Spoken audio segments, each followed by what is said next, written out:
নবীরা যেখানে ইন্তেকাল করেন তাদের দাফন সেখানে হয়।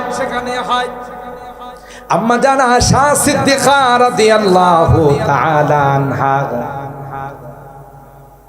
আল্লাহর কাছে দোয়া করতেন, আল্লাহ তোমার নবী আমাকে এত ভালোবাসে, এত মহব্বত করে গো, তোমার নবীর ইন্তেকালটা যেন আয়েশার কুলের মধ্যে হয়। তাই হলো আল্লাহর নবী যখন মৃত্যুর সময় যখন ঘনিয়ে গেল বারবার আল্লাহর হাবিব বুখারী শরীফের মধ্যে আসে, জিজ্ঞাসা করে আইনা আনা গাদা, আমি আগামীকাল কার ঘরে থাকবো। আম্মা জানরা বুঝে ফেলছে যে আল্লাহর নবী আয়েশার ঘরে যাইতে চান। আম্মা জান আয়েশা সিদ্দিকা রাদিয়াল্লাহু তাআলা আনহা বলেন, নবী আমার ঘরে চলে আসলেন। আল্লাহর নবী ব্যথায় কাতর হয়ে আমার কুলে বসে আছেন, মাথাটা আমার রানের উপরে আছে। এই মুহূর্তে আজরাইল আলাইহিস সালাম আয়েশা বললেন, ওগো নবী, আল্লাহ আপনাকে সালাম জানাইছে। আল্লাহ নবী সাহাবায়ে কেরামদেরকে বলেন, খুয়রা লাভ বাইনাদ দুনিয়া ওয়াল আখিরাহ, বাইনাদ দুনিয়া ওয়া মা ইনদাল্লাহ। আল্লাহ তার এক বান্দাকে দুনিয়া এবং পরকালের মধ্যে স্বাধীনতা দিয়েছেন। দুনিয়াতে থাকবেন না, আপনি আমার কাছে চলে আসবেন। আল্লাহর ওই বান্দা আল্লাহর কাছে যাওয়াটাকে শ্রেয় মনে করলেন, আল্লাহর কাছে যাওয়াটাকে প্রিয় মনে করলেন। কথা শুনতে দেরি হয়, হযরত আবু বকর কান্না থামাইতে পারে নাই। সাহাবায়ে কেরাম বললেন, আবু বকর, এ আবু বকর, কান্নার কি আছে? একজন মানুষের কথা বললো, তিনি দুনিয়া এবং পরকালের দুইটার কোনটা অবলম্বন করতে পারে। এখানে কান্নার কি পাইলা? আবু বকর কয়, তোরা বুঝবি না, ওই মানুষটা আর কেউ নয় রে, এই মানুষটা আমার কলেজার টুকরা নবী। সূরা নাসর নাজিল হলো, ইদা জাআ নাসরুল্লাহি ওয়াল ফাতহ ওয়া রাআইতান নাসা ইয়াদখুলুনা ফি দীনিল্লাহি আফওয়াজা ফাসাব্বিহ বিহামদি রাব্বিকা ওয়াস্তাগফির ইন্নাহু কানা তাওয়াবা। যেই সূরার অর্থ হলো আল্লাহর পক্ষ থেকে সাহায্য চলে আসছে এবং আল্লাহর পক্ষ থেকে বিজয় চলে আসছে। পয়গম্বর মানুষকে আপনি দেখবেন দলে দলে ইসলামের পতাকা তলে চলে আসছে, মুসলমান হয়ে যাবে গো। আপনার কাজ হলো আপনি শুধু আল্লাহর প্রশংসা করুন, আল্লাহর তাসবিহ তাহলিল পবিত্রতা বর্ণনা করুন, আল্লাহর কাছে আপনি ক্ষমা চান। এই সূরা নাযিল হতে দেরি হয়, হযরত সিদ্দিক আকবর মসজিদের কোনায় যা বাচ্চার মতো কান্না শুরু করে দিলেন। সুবহানাল্লাহ। সাহাবায়ে কেরাম বললেন, আবু বকর, এ আবু বকর, কান্নার কি পাইলা? এই সূরার মধ্যে সুসংবাদ দিয়েছেন যে মানুষ দলে দলে ইসলামে প্রবেশ করবে। আবু বকর, বিজয়ের সুসংবাদ আসছে। কান্নার কি পাইলা রে আবু বকর? হযরত আবু বকর বলেন, তোরা বুঝবি না, এই সূরা নাসর আমার নবীর মৃত্যুর সংবাদ নিয়ে দুনিয়াতে আসছে। কি করে বুঝলাম মৃত্যুর সংবাদ নিয়ে আসছে? আবু বকর কয়, আল্লাহ পাক আমার হাবিবকে বলেন, ফাসাব্বিহ বিহামদি রাব্বিকা ওয়াস্তাগফির ইন্নাহু কানা তাওয়াবা। এ নবী, আপনার ডিউটি শেষ। যেই দায়িত্ব দিয়ে আপনাকে পৃথিবীর মধ্যে প্রেরণ করেছিলাম, নবুয়তির দায়িত্ব দিয়ে প্রেরণ করেছিলাম, নবী আমার, আপনার দায়িত্ব আপনি কমপ্লিট করে ফেলছেন। আমিও কোরআনে ডিক্লার দিয়ে দিলাম, আলিয়াউমা আকমালতু লাকুম দীনাকুম ওয়া আতমামতু আলাইকুম নি'মাতি ওয়া রাদিতু লাকুমুল ইসলাম দীনা। যেহেতু নবীর কোনো দায়িত্ব নাই, নবুয়তির দায়িত্ব কমপ্লিট হয়ে গেছে, নবুয়তির দায়িত্ব শেষ হয়ে গেছে, তাই আল্লাহ পাক নবীকে বললেন, আপনি এখন তাসবিহ আর তাহলিলের মধ্যে থাকেন। তার মানে হলো আর বেশি দিন নাই রে, নবী কিছু দিনের মধ্যেই আমাদের থেকে চিরবিদায় নিয়ে চলে যাবে। আর হারাপ এই জন্য সাহাবায়ে কেরাম মৃত্যুকে আলিঙ্গন করতেন, মৃত্যুকে তারা ভয় পাইত না, যে কারণে সুন্নতের উপরে তাদের আমল ছিল, তাদের ছিল নবীর অগাধ মহব্বত আর ভালোবাসা। মৃত্যুবরণ করলেই তো আমি আমার রবের কাছে চলে যাব। সুবহানাল্লাহ।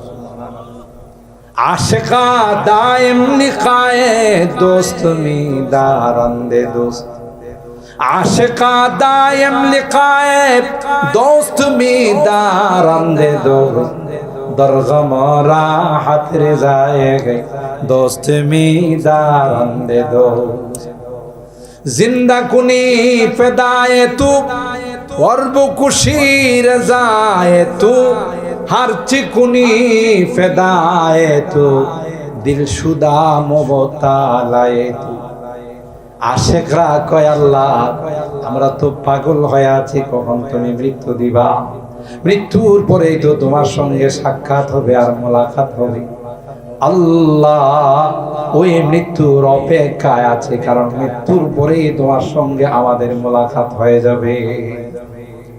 আল্লাহর নবী বলেন, দুইটা জিনিস তোমাদের মধ্যে ভয়ঙ্কর আকার ধারণ করবে, হুব্বুদ দুনিয়া ওয়া কারাহিয়াতুল মাউত। দুনিয়ার প্রেম আর ভালোবাসা, দুনিয়ার মহব্বত তোমাদের এমন গভীরে চলে যাবে, মৃত্যুর আগের দিন পর্যন্ত তুমি তোমার সামনের ভবিষ্যৎ প্ল্যান নিয়ে আগাইবা, অথচ আসরের সময় তোমার জানাজা হবে। কথা বলেন ঠিক কিনা? আসরের সময় তোমার জানাজা হবে, জোহরেও তোমার খবর নাই, ফজরের সময় তোমার খবর নাই, আর এই দুনিয়া তোমাকে কবরের মাটি দিয়া থামাবে। এই জন্যে কোরআনে বারবার আল্লাহ তাআলা বলেন, দুনিয়া যেন তোমাদেরকে ধোঁকা না দে, ফালা তাগুররান্নাকুমুল হায়াতুদ দুনিয়া ওয়ালা ইয়াগুররান্নাকুম বিল্লাহিল গরুর। দুনিয়া যেন তোমাকে ধোঁকা দে, জাহান্নামের ইন্ধন আর জাহান্নামের লাকড়ি বানায়া তোমাকে নিয়ে না যায়। সতর্ক থাকতে হবে। এই কারণে আজকে মুসলমানদের এই দুর্দশা। আল্লাহ কোরআনে বলেন, ওয়াতাসিমু বিহাবলিল্লাহি জামিআ, সকলে মিলে আল্লাহর রজ্জুকে মজবুত করে ধরে রাখো। আল্লাহর রজ্জুকে, কোরআনকে ছেড়ে দিবা, বিজাতিরা তোমাদেরকে নিয়ে ফুটবল খেলবে। কথা বলেন ঠিক না? ওয়া জামানা মুআজ্জাজ থে আমিলে কুরআ হোকর, हम खार व जलील हुए हैं तारिके कुरआ होकर। সাহাবায়ে কেরাম গোটা বিশ্বের মধ্যে ছিল সকলের কাছে সমাদৃত, সকলের শ্রদ্ধার পাত্র, সবার কাছে অত্যন্ত তাজিমের বস্তু ছিল। কেন ছিল? তারা ছিল কোরআনের প্রেমিক। জোরে বলেন ঠিক কিনা? আর তোমাদের কেন এই বেইজ্জতি, অপমান আর লাঞ্ছনা? কারণ একটাই, সেটা হলো তোমাদের মধ্যে কোরআন নাই, কোরআনের মহব্বত আর ভালোবাসা তোমাদের মধ্যে নাই। তোমরা কোরআনকে যখন ছেড়ে দিয়েছ, তখন থেকে তোমাদের অপমান অবধারিত হয়ে গেছে।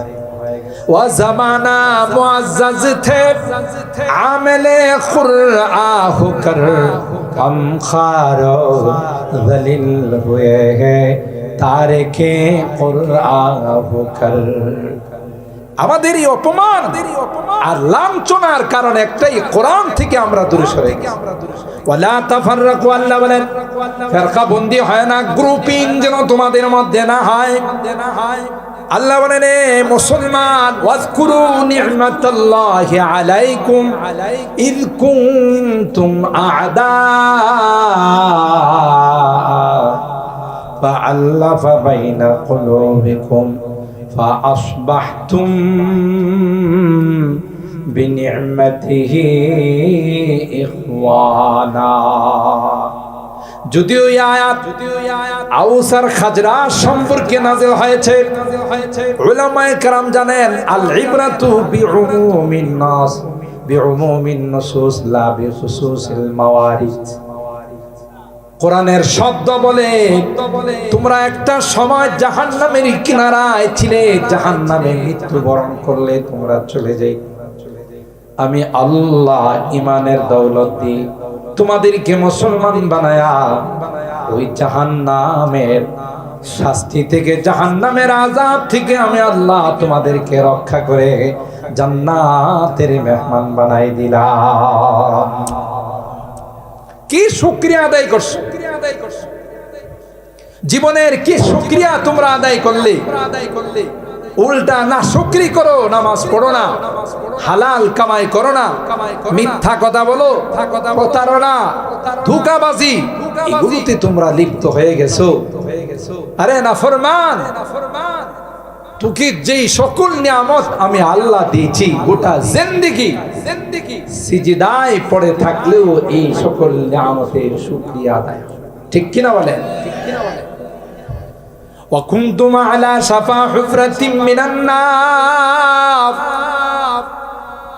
আউস আর খাজরাজ এদের মধ্যে চির বৈরিতা ছিল, চির শত্রুতা ছিল। এমনকি তাফসীরের কিতাবের মধ্যে আসে, কেউ যখন মারা যাইতো তার সন্তানদেরকে ওসিয়ত করে যাইত, আমি প্রতিশোধ নিতে পারলাম না, তোরা যদি আমার সন্তান হয়ে থাকো তাইলে প্রতিশোধরা নিও। প্রতিশোধ নেওয়ার জন্য ওসিয়ত করতাম। এইভাবে তাদের মধ্যে চির বৈরিতা ছিল, দুশ্মনী ছিল, আদাওয়াতি ছিল।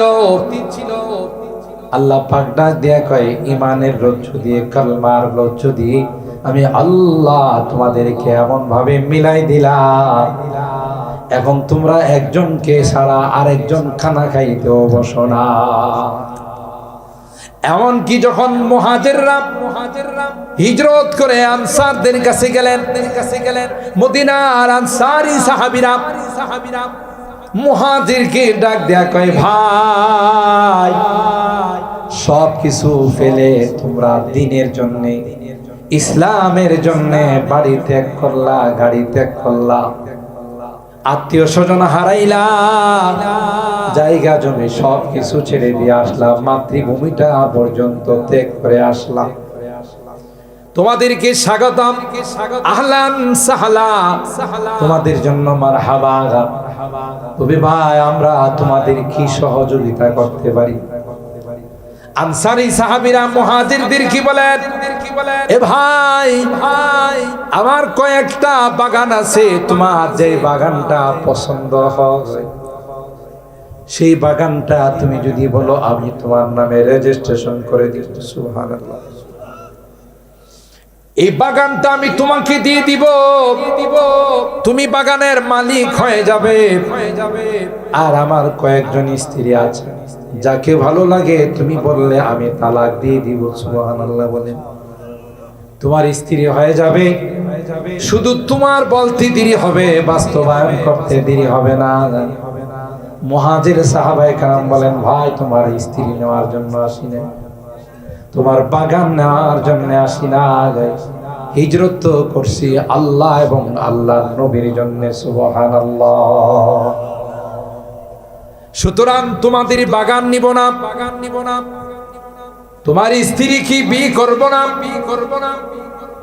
দেখায় দাও বাজার কোন দিকে। আমরা যেহেতু মক্কার মানুষ, আমরা বিজনেসম্যান, আমরা ব্যবসা করাটাকে পছন্দ করি, তাই দেখায় দাও কোথায় গেলে ব্যবসা করা যাবে, সেখানে গিয়ে ব্যবসা করব আর সেইভাবে জীবিকা নির্বাহ করব। তবু তোমাদের কোনো কিছুর উপর আমরা ডিপেন্ডেন্ট হব না। হিজরত তো করেছি আল্লাহর জন্য,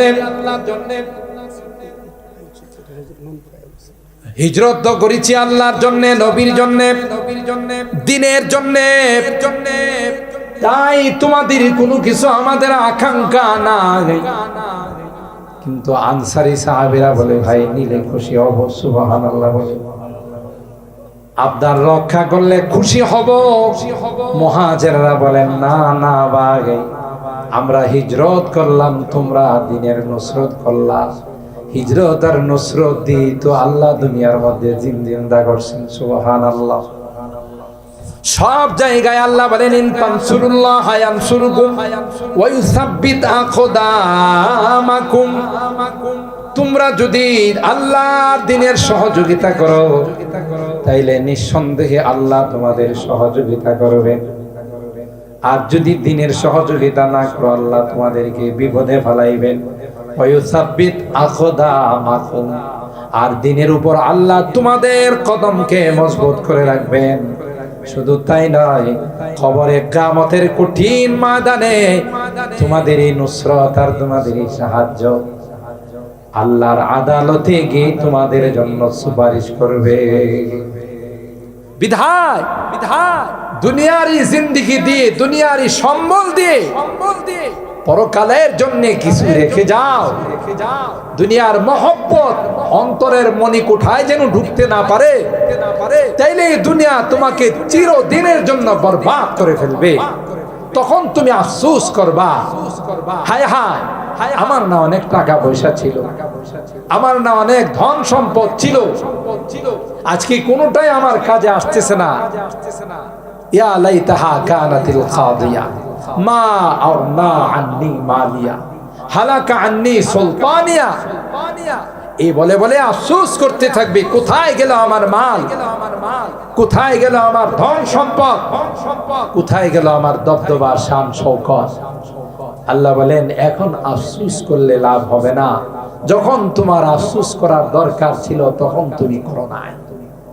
এই জন্য এই সুযোগগুলো আসলে যার যার মতো করে ইখলাসের সাথে, মানুষকে দেখানোর জন্য না, আমার আল্লাহকে খুশি করার জন্য, আমার কবরের সঙ্গী পাওয়ার জন্য, হাসরের ময়দানে সঙ্গী পাওয়ার জন্য এই সমস্ত নেক কাজের মধ্যে অংশগ্রহণ করা।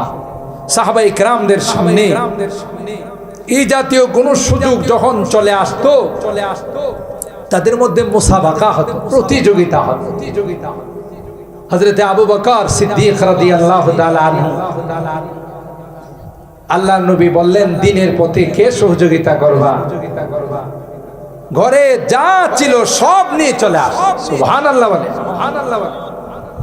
আর হযরতে ওমর বলতেছেন যে আজকে আবু বকরকে 2 নম্বরে ফেলাই, আমি 1 নম্বরে যাব। আমার যা ধন সম্পদ আছে তার শিক্ষিও তো আবু বকরের নাই, অর্ধেক নিয়ে আসছে।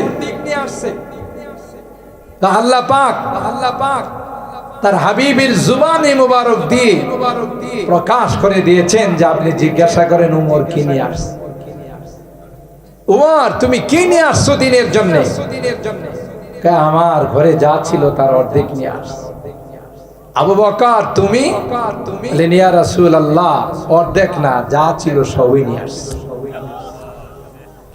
বুখারী শরীফের হাদিসে আসে জান্নাতের এমন কোন গেট নাই যে গেট দিয়ে আবু বকরকে আহ্বান করা হবে না, যে গেট দিয়ে আবু বকরকে আহ্বান করা হবে।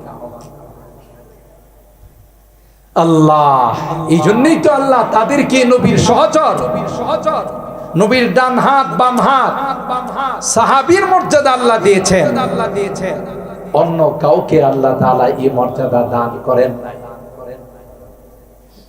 তো প্রতিযোগিতা চলতো তাদের মধ্যে, যা ছিল তাই দিয়ে দিত, কারণ তাদের সামনে আর টার্গেট ছিল পরকাল।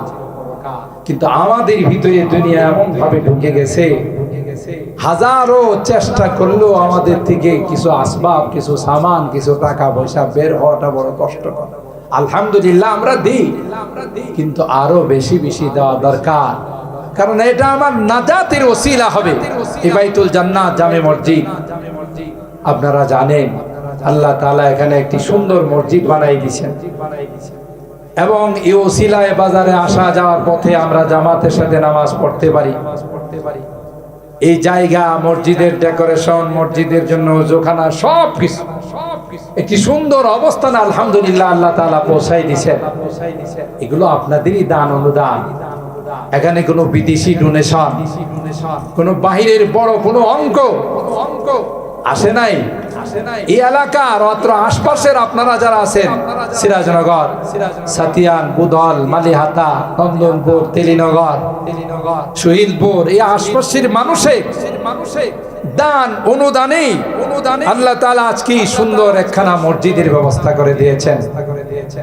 এই মসজিদ যেহেতু আমাদের সামনে আরো অনেক কাজ মসজিদের, এখনো মসজিদের নিচের কাজ বাকি আছে।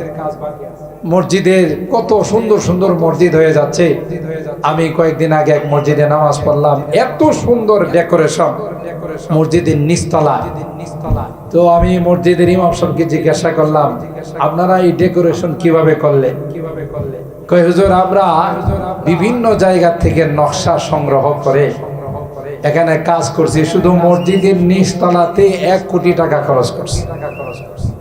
আল্লাহর ঘর সুন্দর করার জন্য এখন আল্লাহর বান্দাদের মধ্যে প্রতিযোগিতা হয়। আর কতদিন হয়ে গেল বাইতুল জান্নাত মসজিদের, এখন আমরা ফ্লোরের মধ্যে টাইলসই লাগাইতে পারলাম না। তো এতে যদি আমরা অংশগ্রহণ করি, 2 জন বড় বড় বক্তা আমাদের সামনে চলে আসতেছে, আল্লামা জুনায়েদ আল হাবিব সাহেব, আল্লামা নজরুল ইসলাম কাসিমি দামাত বারাকাতুহুম, কিছুক্ষণের মধ্যেই আমাদের মাঝে উপস্থিত হবেন। আমার যেহেতু নানার বাড়ির এলাকা, আমি আপনাদের কাছে চাই, একে তো এলাকার সন্তান, আর নানার বাড়ির কিছু দাবিও আছে, সেই জন্য আমি মাঝে মধ্যে আপনাদেরকে 10-15 মিনিট একটু বিরক্ত করি, কারণ খতিবে বাঙ্গাল আসলে স্টেজে চলে আসবে। আল্লামা নজরুল ইসলাম কাসিমি সাহেব দেরি করবেন না। এই জন্য আমরা স্বেচ্ছায় কে কে আছি যে আমি মসজিদের কাজের জন্য, মসজিদের কাজ কমপ্লিট করার জন্য 5,000, 10,000, 20,000, 2,000, 3,000 বা আমি সিমেন্ট দিব, বালু দিব, এই জাতীয় স্বীকৃতি আমরা কে করতে পারি কিছু অল্প সময়ের জন্য? যেহেতু ওনারা চলে আসলে আর সময় নেওয়া যাবে না, এমনিতে অলরেডি 11টার কাছাকাছি টাইম হয়ে গেছে। এই জন্য কে আছেন একটু স্বেচ্ছায় বলেন, আল্লাহ তাআলা বরকত দিবেন, জানে মালে, অর্থে সম্পদে, হায়াতে দৌলতে, ইনশাআল্লাহ আল্লাহ তাআলা বরকত দিবেন। বদলের দলিল লেখক শফিক সাহেব 2000 টাকা, মারহাবা বলেন। আল্লাহ তাআলা জানে মালে বরকত দান করেন। আল্লাহ তাআলা কামাই রুজি রোজগারে আমাদের মাহবুব মামা 1000 টাকা আল্লাহ কবুল করেন, কামাই রুজি রোজগারে বরকত দান করেন। ছেলেরা বাইরে আছে, আল্লাহ তাআলা তাদের কামাই রুজি রোজগারে বরকত দেন। সব রকমের কেউ যাবেন না, ওনারা চলে আসতেছেন। জি, আমাদের আরেক মামা 1000 টাকা দিয়েছেন, আল্লাহ তাআলা কবুল করেন, জানে মালে সবকিছুতে বরকত দান করেন। কে আছেন? আমাদের অনেক টাকা লাগবে, এখন তো জানেন জিনিসপত্রের মূল্য কত বেশি। আমাদের মাওলানা, আপনারা যা দিবেন সবই মসজিদের কাজে ব্যবহার করা হবে ইনশাআল্লাহ। আমাদের মাওলানা মুফতি বশির আহমদ সাহেব আব্বা আম্মার নামে, দাদার নামে 1000 টাকা দিয়েছেন, আল্লাহ তাআলা বরকত দান করেন, ইলমে আমলে হায়াতে আল্লাহ তাআলা বরকত দান করেন। মুসা আলী তিনি 500 টাকা দান করছেন, আল্লাহ তাআলা কবুল করেন, আল্লাহ তাআলা উত্তম জাযা দান করেন। আমার মামা হ্যাঁ বজলুর রহমান সাহেব আমার উস্তাদও কিন্তু মামা দান করছেন 1000 টাকা। আল্লাহ তাআলা তার দানের মধ্যে বরকত দান করেন, জানে মালে আল্লাহ তাআলা বরকত দান করেন, আসমানি জমিনি বিপদ আপদ থেকে হেফাজত করেন। আল্লাহ তাআলা মুরব্বিদের রূহের মধ্যে সবগুলো পৌঁছাই দেন। জি আর কে আছেন? খুব সময় না হবে না, হযরত চলে আসতেছেন সবাই। আর কে আছেন? যে যার মতো 2000 5000 10,000 আল্লাহ তাআলা এখন সবার ঘরেই টাকা পয়সা আছে আলহামদুলিল্লাহ। ছেলেরা সন্তানরা বিদেশে আছে। হ্যাঁ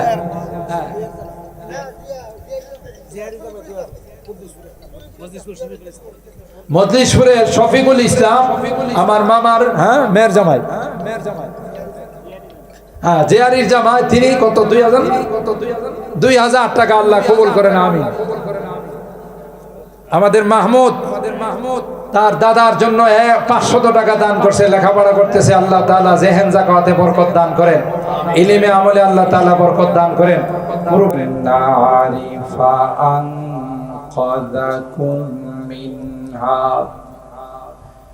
কাযালিকা ইউবাইনুল্লাহু লাকুম আয়াতিহি লাআল্লাকুম তাহতাদুন।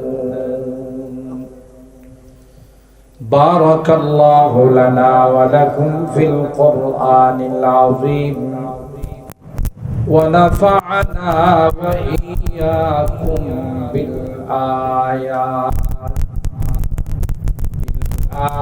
আয়াতি ওয়াদ যিকরিল হাকীম। সাদাকাল্লাহুল আযীম ওয়া সাদাকা রাসূলুহুন নাবিয়্যুল কারীম ওয়া নাহনু আলা যালিকা লামিনাশ শাহিদিনা ওয়াশ শাকিরিন ওয়ালহামদুলিল্লাহি রাব্বিল আলামিন। সকলেই মহব্বতের সাথে দুরূদ শরীফ পড়ে। আল্লাহুম্মা সাল্লি আলা মুহাম্মাদিন ওয়া আলা আলি মুহাম্মাদ কামা সাল্লাইতা আলা ইব্রাহিম ওয়া আলা আলি ইব্রাহিম ইন্নাকা হামিদুম মাজিদ। আল্লাহুম্মা বারিক আলা মুহাম্মাদিন ওয়া আলা আলি মুহাম্মাদ কামা বারাকতা আলা ইব্রাহিম ওয়া আলা আলি ইব্রাহিম ইন্নাকা হামিদুম মাজিদ।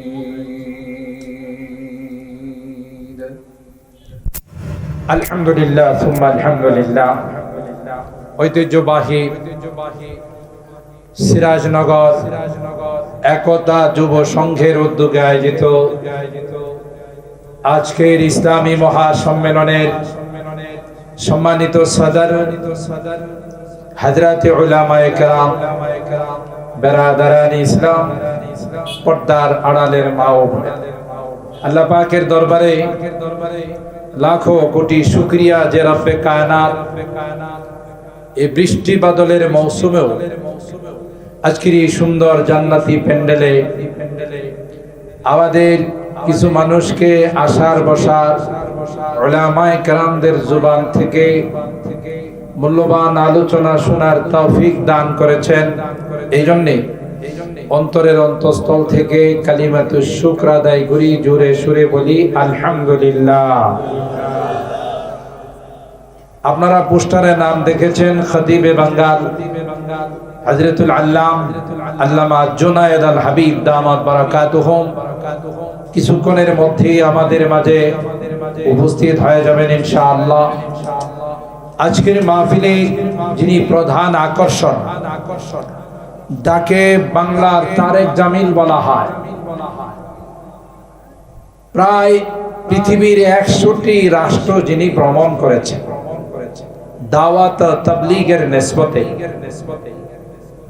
হযরতের সাথে আমার বহু প্রোগ্রাম হয়েছে, বিমানের সফর, টেকনাফ সহ আরো অনেক জায়গায় প্রোগ্রাম হয়েছে। অত্যন্ত বিচক্ষণ আলেমে দ্বীন, অত্যন্ত প্রজ্ঞা এবং অভিজ্ঞতা সম্পন্ন একজন আলেমে দ্বীন। তিনিও কিছুক্ষণের মধ্যেই ইনশাআল্লাহ আমাদের মাঝে চলে আসবেন। আমার মনে হয় আমরা যারা এখনো দোকানপাটে, বাজারে, মেলাতে এই সুন্দর প্যান্ডেল,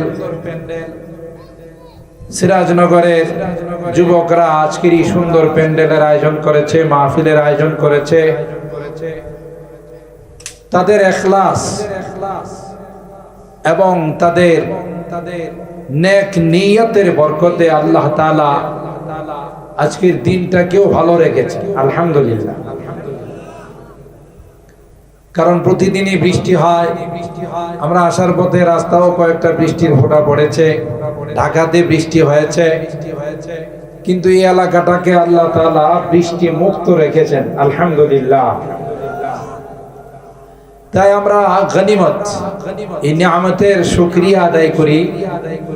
কেউ এদিক সেদিক দাঁড়িয়ে না থেকে প্যান্ডেল আমরা কানায় কানায় ভরপুর করে ফেলি, তাহলে মেহমানরা এসেও খুশি হবেন যে না, ব্রাহ্মণবাড়িয়ার মানুষ আসলে ইসলাম প্রিয়, ব্রাহ্মণবাড়িয়ার মানুষ কোরআন প্রিয়, উলামা প্রিয়।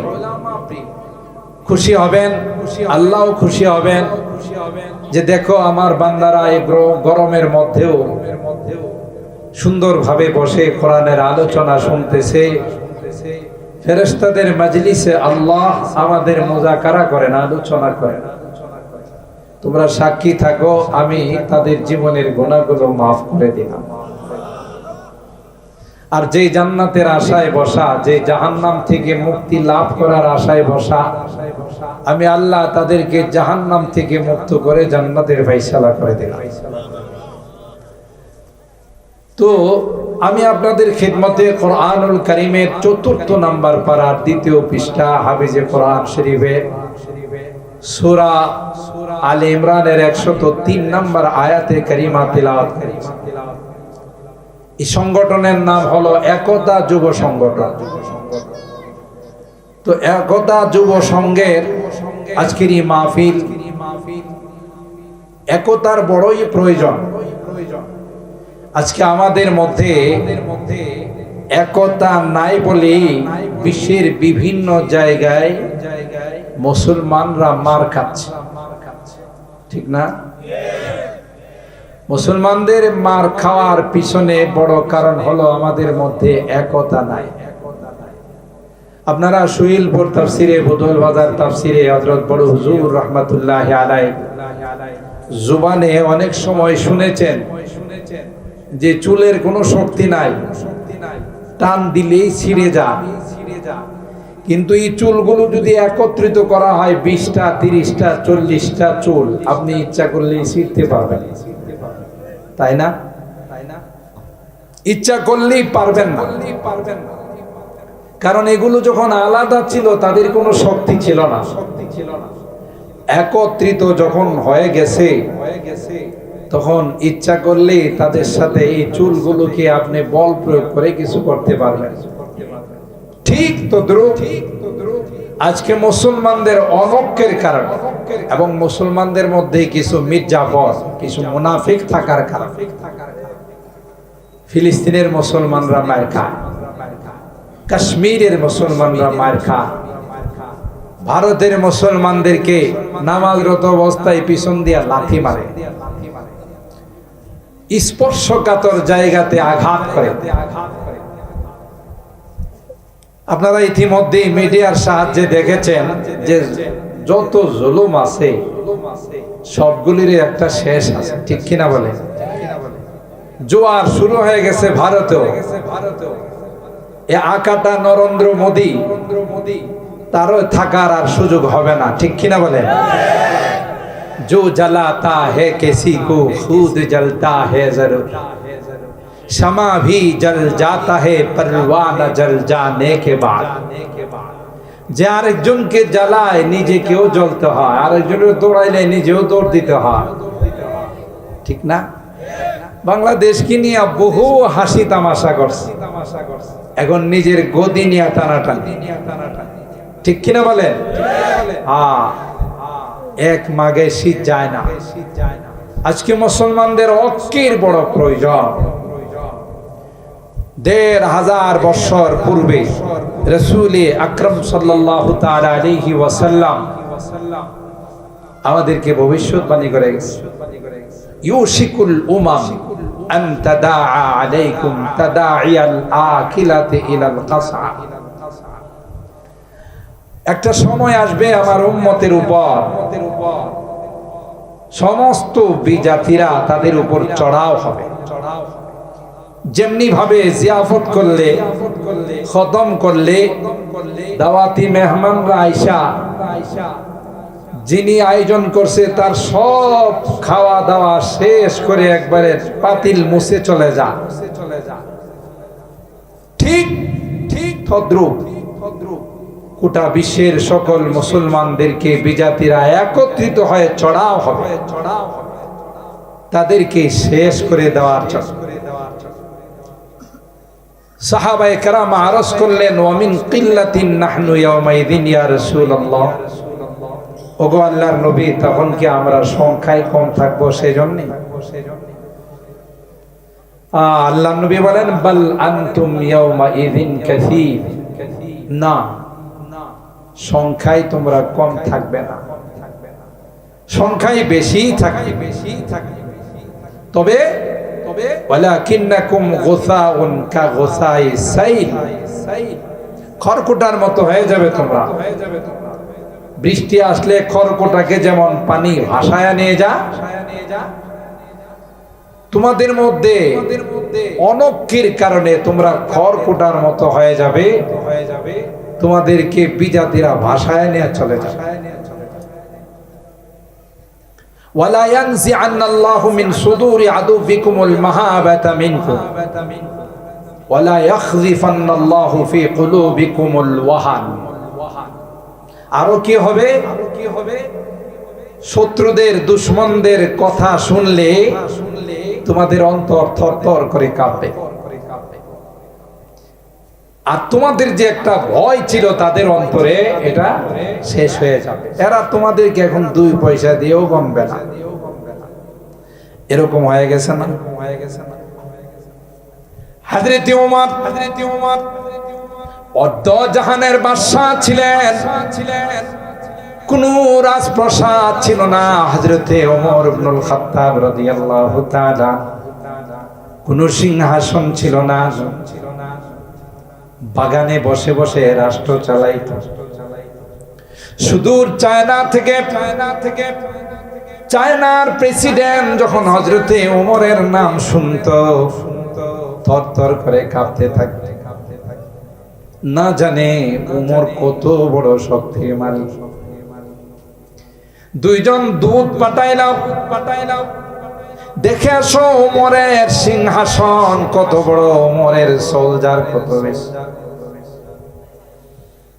এরা সফর করে আসলো আমিরুল মুমিনিন হযরত ওমরকে তালাশ করে পায় না রাজপ্রাসাদ পায় না সিংহাসন তালাশ করে পায় না একজন সাহাবীকে জিজ্ঞাসা করলো এ ভাই তোমাদের আমিরুল মুমিনিনের রাজপ্রাসাদটা কোথায়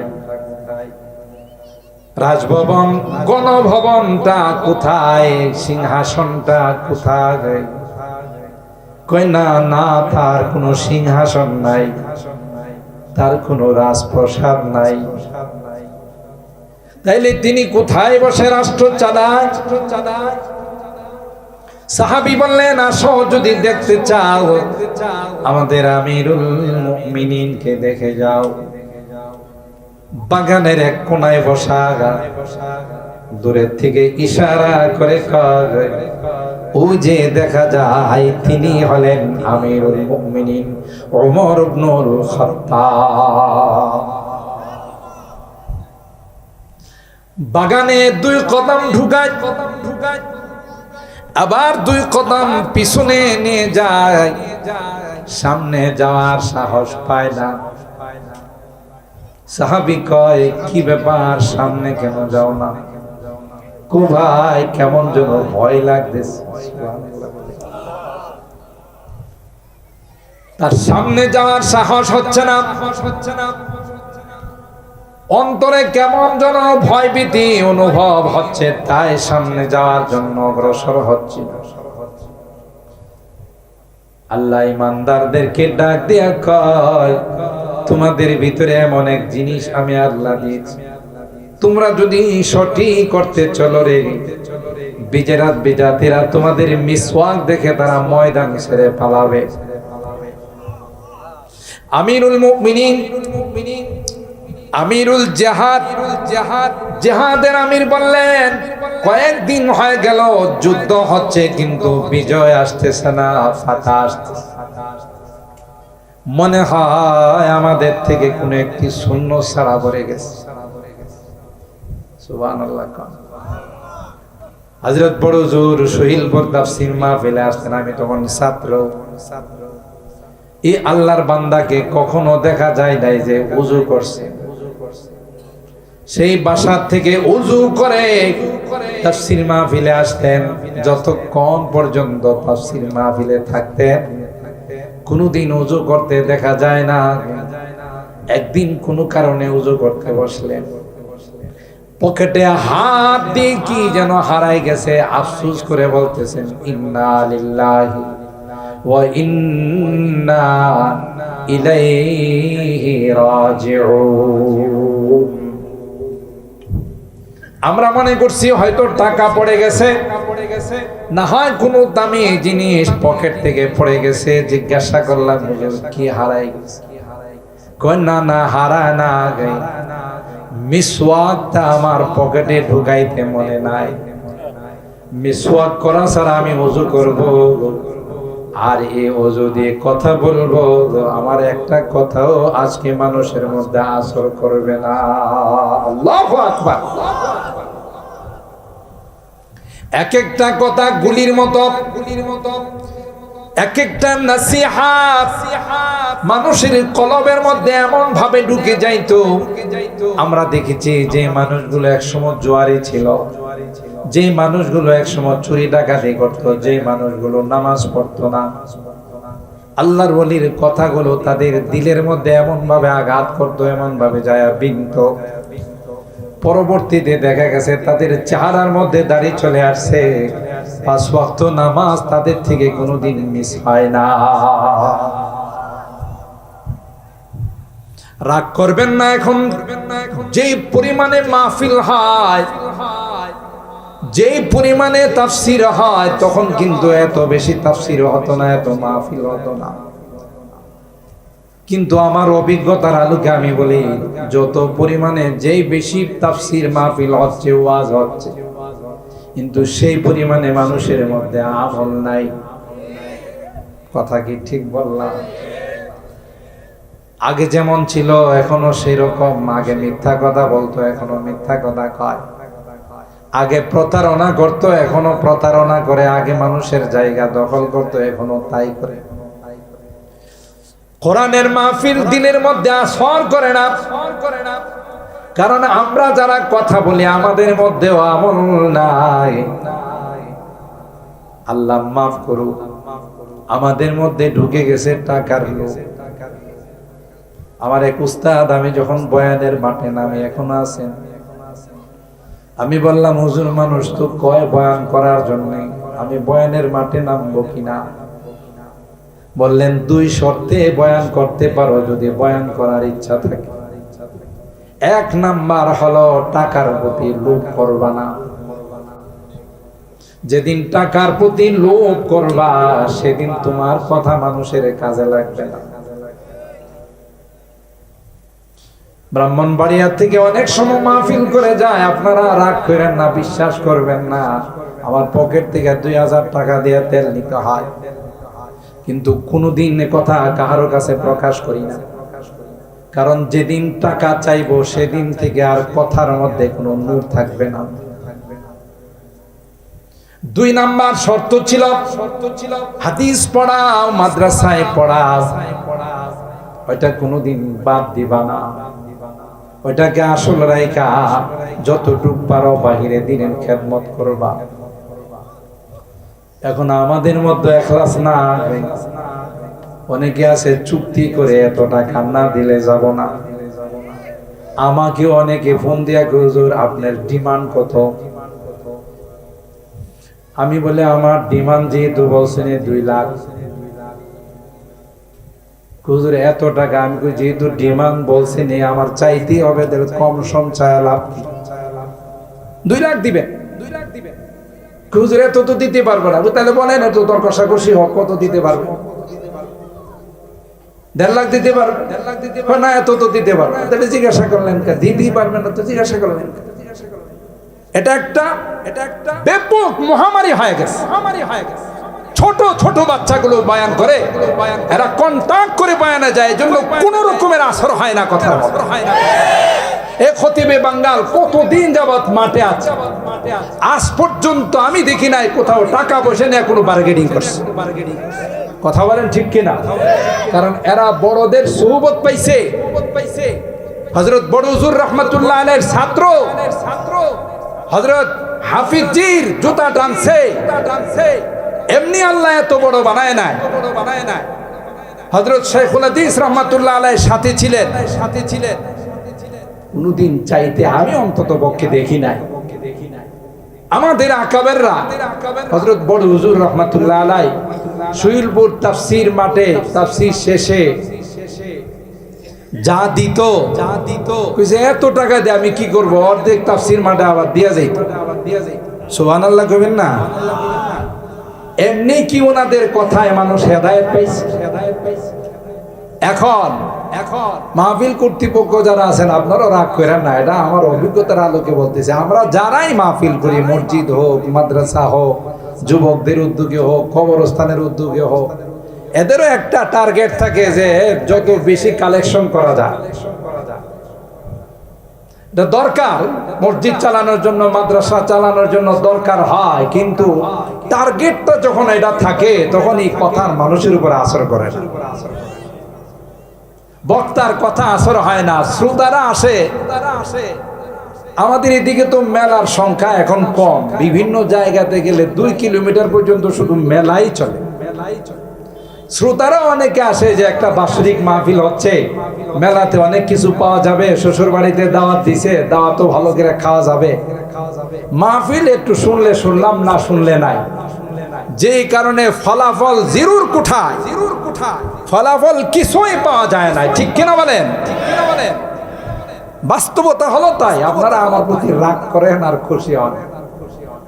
মুসলমানদের রোগ থাকবে, মুসলমানদের ভয় থাকবে কাফেরদের উপর। নাম শোনার সাথে সাথে থরথর করে কাঁপতে থাকবে। ঠিক কিনা বলেন? ওয়ালা ইয়ানজিআন্নাল্লাহু মিন সুদুরি আদুবিকুমুল মাহাবাতা মিনকুম ওয়ালা ইয়াখযিফান্নাল্লাহু ফি কুলুবিকুমুল ওয়াহান। আল্লাহর হাবিব বলেন 2 কারণ।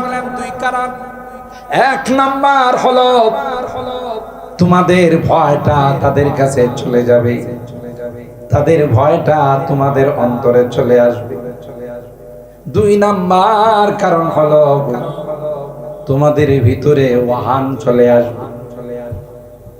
সাহাবায়ে কেরাম আরজ করলেন, ওয়ামাল ওয়াহনু ইয়া রাসূলুল্লাহ, ওগো আল্লাহর পয়গম্বর, ওয়াহান কি জিনিস বুঝলাম না, ভালো করে শুনে রাখুন। আল্লাহর হাবিব কয় হুব্বুদ দুনিয়া ওয়া কারাহিয়াতুল মাউত।